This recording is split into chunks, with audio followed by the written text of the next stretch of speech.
guys, welcome to my channel.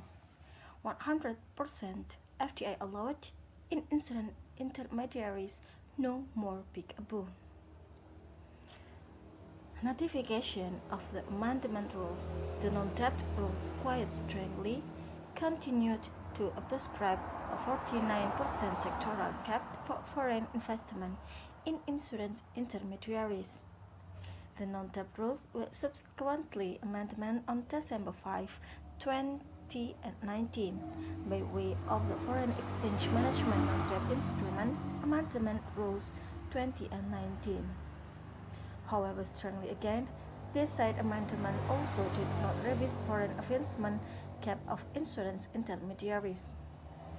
Fast forward to April 27, 2020, close to 3 months after the first amendment to the no-debt rules, the Department of Economic Affairs of the Ministry of Finance, Government of India has finally revised the sectoral cap for insurance intermediaries to allow for 100% foreign investment in insurance intermediaries by issuing the non-debt second amendment. With this floodgates for the future foreign investment in insurance intermediaries have been fully opened, probably at the right time given the impact of COVID-19 and the severe need for a stimulus to foreign investment activity.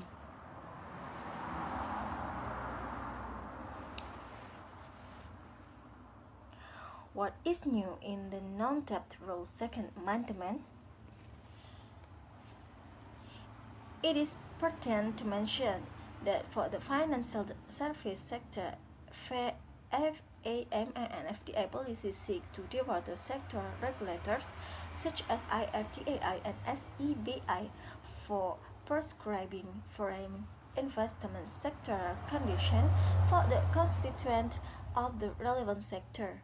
Hence, for insurance intermediaries PN1 and the non-debt rules second amendment gradually reiterate the requirements prescribed in the amendment rules on the IRDAI amendment regulation while maintaining some conditions that were historically there in the FDI policy on the erstwhile FEMR regulation, such as the clarification in relation to applicability of other sectoral norms to entities such as banks that were engaged in insurance intermediation as a secondary business.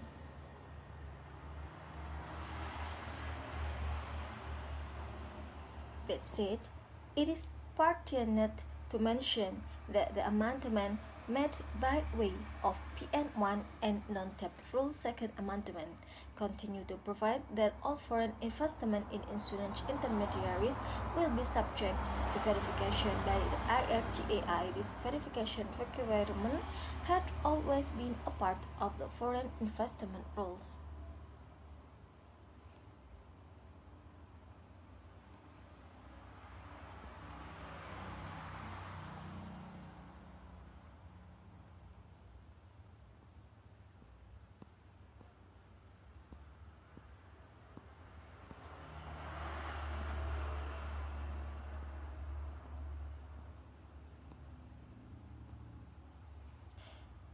Erstwhile, FEMR regulations and the FDI policy did not seek to clarify the meaning of the term verification, whether the same qualified as a prior approval of the IRDAI for foreign investment or a simple notification to the IRDAI.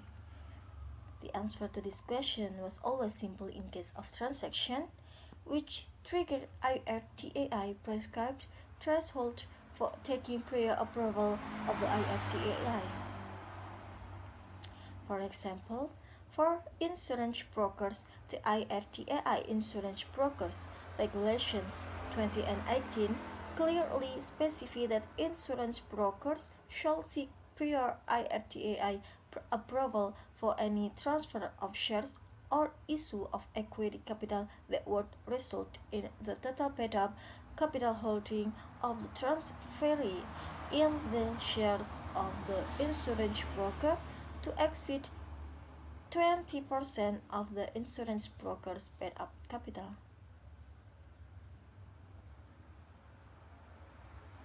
or the nominal value of the shares intended to be transferred by an individual or group constituents of a group or body corporate under the same management.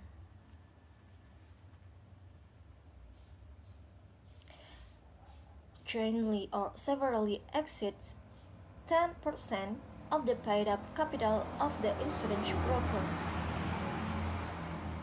However, the meaning of the term verification is unclear for foreign investment that do not trigger any IRTAI prescribed the threshold, and foreign investment in intermediaries that are only required to be notified to the IRTAI post completion of the investment. This is true in case of insurance surveyors and loss assessors.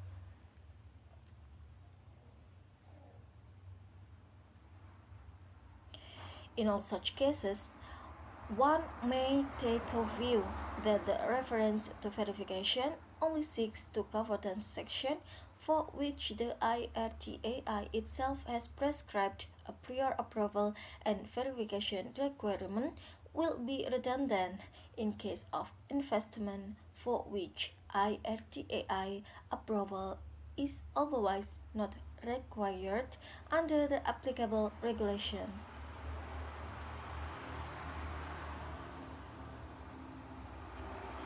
However, the possibility of the IRTAI reading the verification requirement to mean prior notification, prior consultation of, or even a prior approval cannot be ruled out,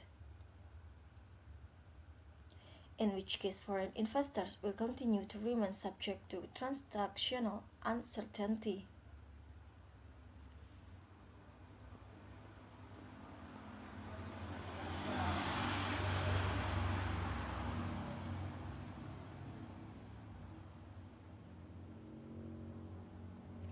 I will repeat again. Whether the same qualifies as a prior approval of the IRTAI for foreign investment or a simple notification to the IRTAI, the answer to this question was always simple in case of transactions which trigger IRTAI prescribed threshold for taking prior approval of the IRTAI. For example, for insurance brokers, the IRTAI Insurance Brokers Regulations to the 2018 clearly specify that insurance brokers shall seek prior IRTAI approval for any transfer of shares of issue of equity capital that were resolved.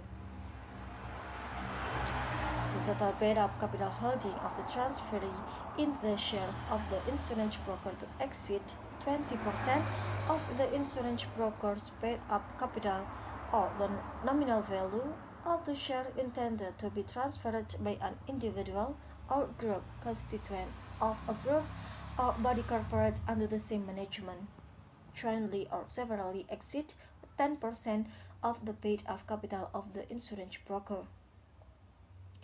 However, the meaning of the verification is unclear for foreign investment that do not trigger any IRTAI prescribed thresholds, and foreign investment in intermediaries that are only required to be notified to the IRTAI post completion of the investment. This is true in case of insurance surveyors and loss assessors.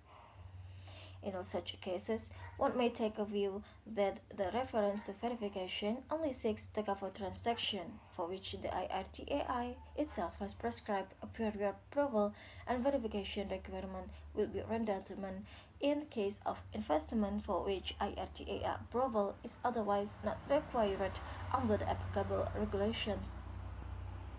However, the possibility of the IRTAI reading the verification requirement to mean prior notification, prior consultation, or even a prior approval cannot be ruled out, in which case foreign investors will continue to remain subject to transactional uncertainty. Okay guys, thank you for watching this video. Hope you enjoy it. Don't forget to subscribe, like, and comment this video. Share this video to your friend, to your family, and someone love. Goodbye